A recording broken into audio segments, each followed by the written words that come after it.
Salve, camaradas! Eu sou Carlos César Almendra, do canal Conexão Marxista, e esse vídeo aqui é para tratar hoje de um ano dessa guerra na Ucrânia. A guerra completou um ano e vai longe. Não pensem vocês que ela vai ter curta duração, que está no horizonte a resolução desse problema. Não, nada disso. Embora nossos meios de comunicação insistam em dizer que a tendência aí, de alguma maneira, é fazer acordo de paz, buscar a paz, etc e tal, tudo balela. O que eu vou mostrar para vocês aqui é que nós teremos sim uma guerra de longa duração, né? Doe a quem doer.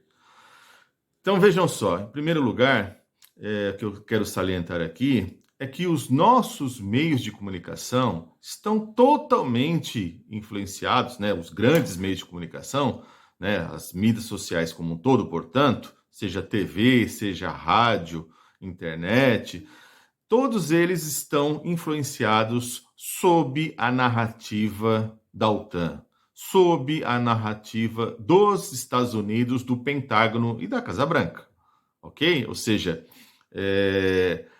aqui ainda que no Brasil você ainda tem a possibilidade de buscar informações de órgãos que não sejam exatamente esses totalmente vinculados a essa narrativa estadunidense, né? Porque, na verdade, o que se decide lá no Pentágono, na Casa Branca, se reproduz no New York Times, no Washington Post e nos demais periódicos do mundo todo. Inclusive, essas matérias são reproduzidas, né?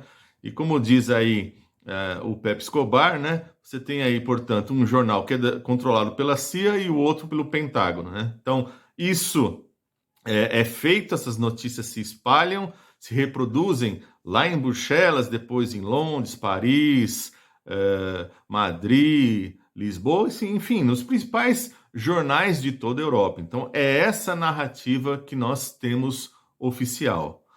Bom, e aí eu quero dizer o seguinte, o que nos interessa aqui? É que se a gente está pensando na perspectiva do trabalho, né? Na perspectiva dos trabalhadores, porque esse é o propósito de quem realmente é de esquerda, né? Então, você olha para essa guerra e você tem o quê? Qual é a perspectiva que você tem para os trabalhadores? Nesse momento, nenhuma. Na verdade, você tem aí uma disputa entre as frações do capital. Essa disputa que temos agora, que demarca, né? Que vem demarcando uma passagem de um mundo unipolar para um mundo multipolar, mas é um mundo unipolar que, digamos, se gestou após o fim da Guerra Fria, né, após o fim da queda do leste europeu. Então, a hegemonia dos Estados Unidos, que agora simplesmente é quebrada por o quê? Por essa força econômica chinesa e também essa força econômica russa, mas mais do que força econômica, força bélica, né? Portanto, nós temos aí esse novo mundo multipolar, mas todo ele sob a perspectiva do capital. Não tem nada sob a perspectiva do trabalho.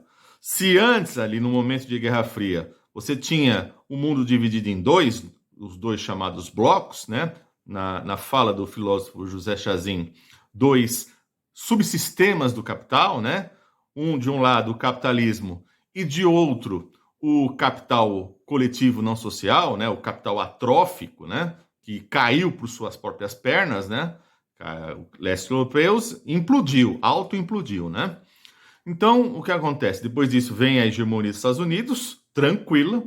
Tanto é que, quando teve lá os bombardeios, lá em 99, na Iugoslávia, que acabaram com o país, a China ali não tinha poder econômico ali, estava entrando numa nova lógica, digamos, econômica, e não tem poder bélico para interferir nisso, bem como a Rússia estava se reconstruindo ali a era ali pós Boris Yeltsin, né?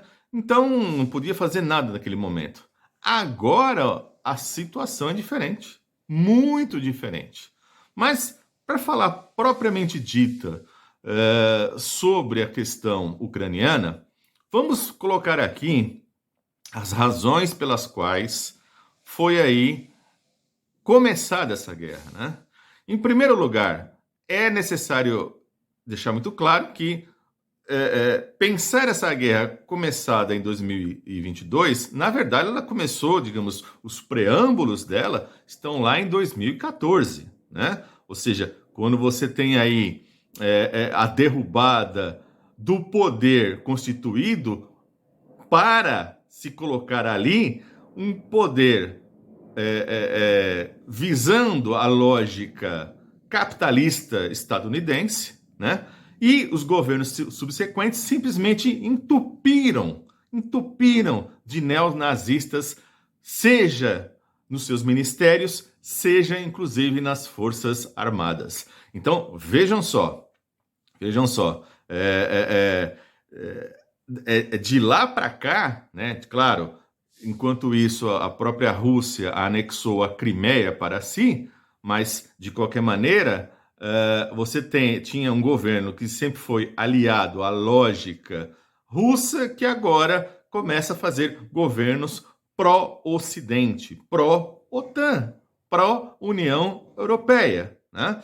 Então, vejam, com isso começa ali um verdadeiro combate à língua russa, né? Ou seja, na Ucrânia sempre você teve uma população, uma boa parte da população que fala o russo, né? Então começou-se aí uma verdadeira perseguição e ali às vésperas de fevereiro de 2022, os próprios russos, através dos seus espiões, através de satélites, descobriram que haveria sim um ataque massivo às regiões de Donetsk e Lugansk para, digamos, varrer a população russa.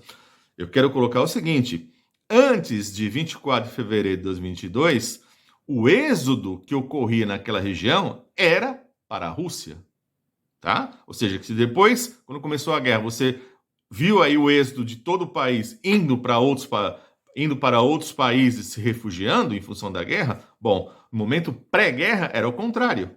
Ou seja, as pessoas fugiam porque já havia massacres, já haviam ataques àquelas regiões de forças paramilitares de extrema direita atacando essas pessoas, né? E ali depois se descobriu que ia ter um ataque massivo. E vejam, o povo ucraniano ele não é neonazista. Tanto é que na última eleição foi votado e teve aí, os neonazistas tiveram menos que 2%. Só que o governo enche de neonazistas seus ministérios e as Forças Armadas. Assim como no Brasil, né? Foi votado aqui um presidente civil, né? Claro, de origem militar, que depois enfiou 8 mil militares no próprio governo. Né? Veja como que é a situação. Muito bem, mas mesmo depois, quando começa a guerra, a nossa imprensa e a imprensa ocidental como um todo insiste em negar que havia neonazistas no governo, no país, né? Essa foi, digamos, a narrativa que desenvolveram ao longo do tempo. Aliás, inclusive, vale destacar que as próprias mídias sociais passaram a permitir discursos neonazistas para combater a Rússia após a guerra. Você percebeu isso presente, né? Então, veja qual é a situação. E o próprio New York Times entrevistando lideranças neonazistas. Além desse problema aí da língua russa, que acabou sendo um dos motivos, né? Você tinha também a descoberta de laboratórios de armas químicas, que inclusive o filho do Biden tem ligações com isso. Além disso, o Zelensky também queria restabelecer indústrias e todo o arsenal nuclear no país. Além do que, os acordos de Minsk não vinham sendo respeitados. Lembre-se que o Putin encaminhou vários memorandos, resoluções, né? Aquilo que foi encaminhado em dezembro simplesmente não houve resposta. Ou seja, os Estados Unidos e a OTAN foram forçando a barra para que houvesse sim a guerra. A gente não pode descartar que existe uma indústria armamentista. Os Estados Unidos tem uma indústria armamentista muito poderosa e influente no próprio governo, né? Que, quando acontece uma guerra como essa, vende aos montes. É um grande negócio e vem sendo um grande negócio. Por isso que, se de um lado o discurso é queremos a paz, viva a democracia, coisas do tipo, no fundo, para esse tipo de indústria, está se ganhando muito dinheiro. Assim como a indústria de gás, porque com a interrupção do fornecimento de gás aos europeus, os Estados Unidos está vendendo gás. Claro que não dá para vender tanto quanto os europeus necessitam, porque tem que ser de navio, atravessar o mar, então tudo isso é pouco e demorado. Mas mesmo assim, estão fornecendo por um preço muito maior. Então, está ganhando a indústria armamentista, está ganhando a indústria de gás. A OTAN, que era para acabar, que vinha inclusive sendo questionada antes dessa guerra, né? O próprio Macron já tinha dito, né, que não tinha mais sentido existir a OTAN, ela era uma coisa obsoleta. Agora ela é fortalecida e tem novas adesões, como a Suécia e a Noruega. Então vejam vocês que realmente nós estamos sob uma nova ordem internacional do capital, no mundo multipolarizado e altamente perigoso, né? Não pode se descartar a possibilidade, sim, de uma guerra atômica. Isso é real, gente, né? Embora as pessoas aí em suas casas vivam a sua vidinha achando, é uma guerra lá nos confins, né? Teve aquele frisson dos 2 primeiros meses e agora vai continuando a guerra, não nos afeta. Não, a coisa pode escalar para uma coisa muito pior, né? Essa é uma iminência.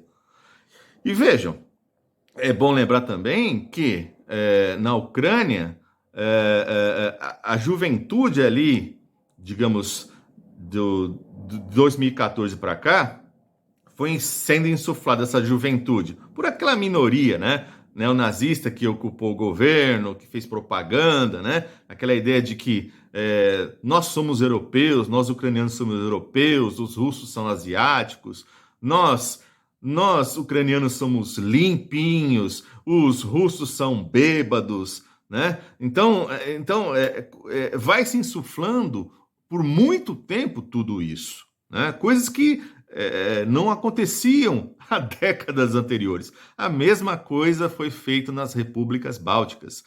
Quando ali em 91, essas 3 repúblicas, né, Letônia, Estônia, Lituânia, se declararam independentes, ali aqueles 3 países se falavam russo, né? E as novas gerações que vieram, né, foi se metamorfoseando, se tornando cada vez mais ocidentalizadas, mais consumistas. E insisto, a Rússia é capitalista. Aliás, nem isso, quando a nossa grande imprensa estadunidense, pró-OTAN e a nossa brasileira também tem que falar mal do Putin, não pode falar que ele é um socialista, que é um comunista, porque, claro, se fosse esse confronto com a China, iam dizer isso, né? Os comunistas, esses chineses socialistas. Não pode falar isso do Putin, porque ele declaradamente é a favor do capitalismo. Ele é um capitalismo. Por isso que, inclusive, dentro do próprio Partido Democrata, tem uma ala que não é ligada diretamente à indústria armamentista e ficou possessa com essa guerra. Afinal de contas, os russos são machistas como nós, né? São conservadores, são capitalistas, né? Fizeram lá uma Copa do Mundo, fizeram uma Olimpíada de Inverno, ou seja, nossas empresas estão lá, então é gente como a gente, porque queremos negócios com eles, né? Então há uma ala aí que ficou possessa com essa guerra, mas essa ala é minoritária. A maioria A maioria, portanto, claro, é ligada a essa indústria armamentista e está se dando muito bem. Embora, vejam, o discurso é um, mas a prática é exatamente outra. E quando eu afirmo aqui que essa guerra será longa, há de se entender o seguinte: os Estados Unidos se enfiou lá no Afeganistão. Quando saiu, rapidamente os talibãs recuperaram o país, portanto, é uma derrota nos Estados Unidos, mas eles nunca vão admitir isso. Mas é um país que não tem força econômica e bélica mundial nenhuma, né? Também se deram mal na questão da Líbia e da Síria, tanto é que agora, com o terremoto da Síria, nem os Estados Unidos, nem os países europeus deram nenhum tipo de ajuda aos sírios, certo? Então, vejam, ganharam a guerra, ganharam do Iraque, né? Que, sob mentiras, foram lá destruir armas de destruição, armas químicas, né? Que haveria lá em Bagdá, que era tudo mentira. Era tudo mentira, era só pretexto para ocupar o país e, mais uma vez, tomar esse petróleo, tomar mais riquezas de commodities e, além disso, né, incentivar a indústria armamentista, né? Então, vejam, ganharam a guerra do Iraque, mas perderam as demais, claro que nunca vão admitir, mas agora é diferente. Com a Rússia, você tem um país que tem relevância em termos de comércio internacional, de influência na Ásia, de influência na África. Afinal de contas, na antiga União Soviética, né, você teve aí os processos de independência, portanto, isso ainda tem um certo peso, né? E a ligação da Rússia com a China, né, em termos comerciais. Então, tudo isso faz com que os Estados Unidos jamais possa admitir uma vitória da Rússia nessa guerra. Por isso que a OTAN como um todo vai nutrindo cada vez mais de armamentos, né? Sendo que não tem controle do espaço aéreo, portanto, sempre vem o discurso que vai ter uma virada nessa guerra, que a Ucrânia vai fazer a diferença, vai virar o jogo, né? E no fundo, é aquela ideia, né? Aquela anedota cruel, né? Que os americanos vão estar firmes e fortes até o fim dessa guerra, até o último homem ucraniano, né? Porque o país literalmente será devastado. Já está bem destruído, né? E vai ser literalmente arrasado. Essa que é a grande verdade. Por isso que vai ser uma guerra de longo prazo e, pode ter certeza disso, os russos entendem. Guerra longa, né? A nossa imprensa fala em guerra, né? Ela quer que as coisas sejam resolvidas, mas o pessoal não está entendendo qual que é a lógica disso, né? Tanto é que a cada digamos, lampejo, se coloca aí a virada do jogo por parte da nossa narrativa, né? Primeiro, vejam lá, primeiro foi Bucha, onde os russos já tinham saído, aconteceu um massacre. Na verdade, foram as forças de extrema-direita que promoveram aquilo e depois ocuparam os russos. Depois que mostrou-se evidências, a imprensa calou-se.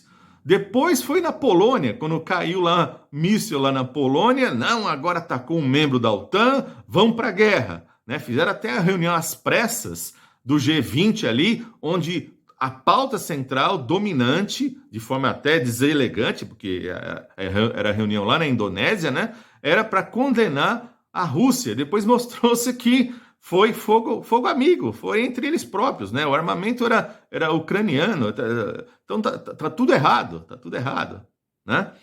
Depois foi a Nord Stream 1 e 2, o bombardeio, que a primeira coisa que já falaram foi a Rússia destruindo a Nord Stream 1 e 2. Depois, agora, recentemente, o jornalista com o prêmio Pulitzer, né, fez a denúncia que foi tudo um plano da CIA conjuntamente com a Noruega, né? Então, vejam vocês que os Estados Unidos nunca quis que a Alemanha tivesse vínculos, tivesse ligações com a Rússia, ligações econômicas. Os Estados Unidos nunca aprovou Nord Stream 1 e 2, sempre criticou, né? Então, ao destruir, o que faz a Rússia? Bom, tá bom, não vou reconstruir.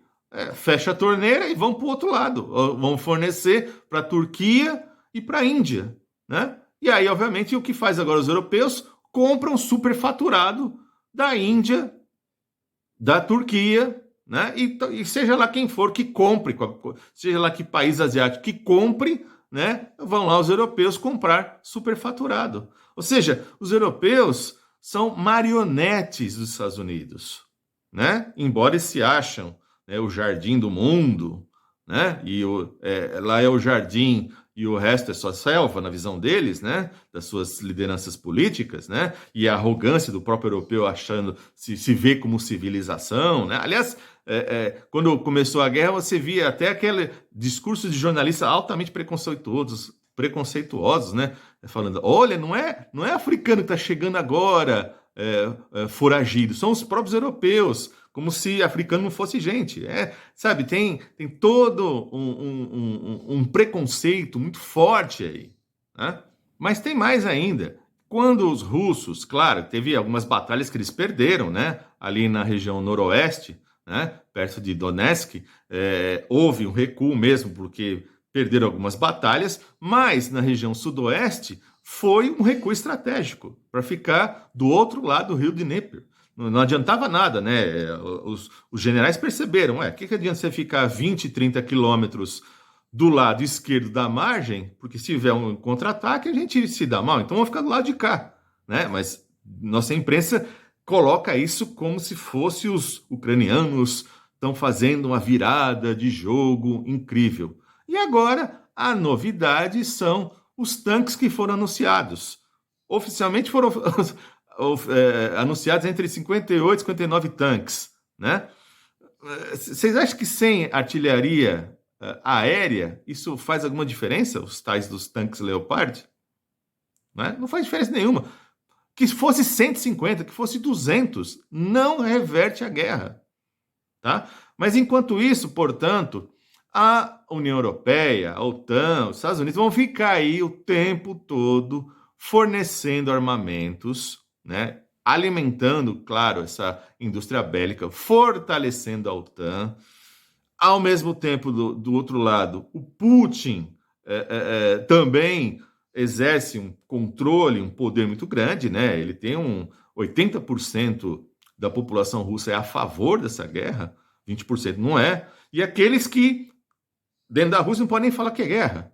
Tem que falar que é operação especial, né? Se você falar que é guerra, você é preso. Então, vejam, é isso que eu estou falando. Não há uma perspectiva do trabalho aí, né? É só uma perspectiva do capital que está colocada agora sob esse mundo multipolar. Ou seja, portanto, quando alguns falam não se trata de uma guerra de esquerda e direita, bom, não se trata de uma guerra da esquerda porque não é a esquerda que está envolvida nessa guerra, né? Aliás, você tem uma esquerda, mundialmente falando, na defensiva ainda, né?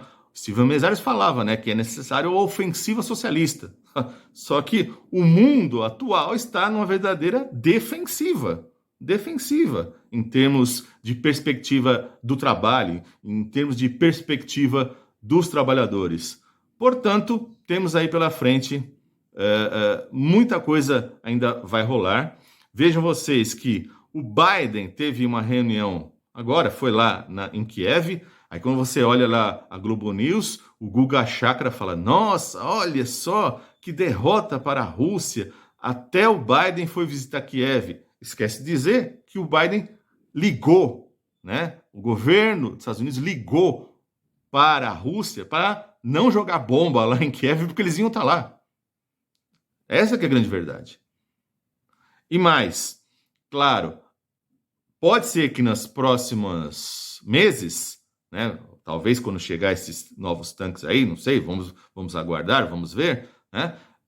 Pode ser que você tenha aí ataques ali voltadas para a região norte da Moldávia, onde está a Transnistria, ou Transsinistria, conforme aí a tradução, né? Que é o quê? É uma área que parece uma tripa, né? Parece uma linguiça, uma área de um país independente, um país não reconhecido pela ONU, porque quando a Moldávia, né, se declarou independente e voltou-se para o capitalismo, você teve aquela área da Transnistria ou Transsinistria que simplesmente não aceitou, né?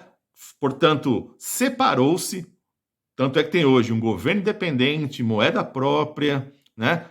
Aliada, mas totalmente próxima à Rússia. Então pode ser que você tenha ali voltado a guerra dos ucranianos para aquilo ali. Se isso acontecer, teremos um novo capítulo nessa guerra, né? É aguardar os desdobramentos. Bom, da minha parte aqui eu peço para vocês duas coisas. Quando a guerra completou 6 meses, eu fiz um vídeo que coloquei informações que não estão nesse vídeo aqui. Então, vale a pena você dar uma conferida, tá? Mas você fala, mas é coisa de 6 meses atrás, mas eu coloquei assuntos econômicos que eu não tratei aqui. Então, vale a pena você dar uma conferida lá. E também aqui peço para vocês compartilhar esse vídeo, porque esse é o tipo do vídeo que essa plataforma não gosta e não divulga, tá? Portanto, dê o joinha, compartilhe, coloque seu comentário e a gente se vê aí no próximo vídeo.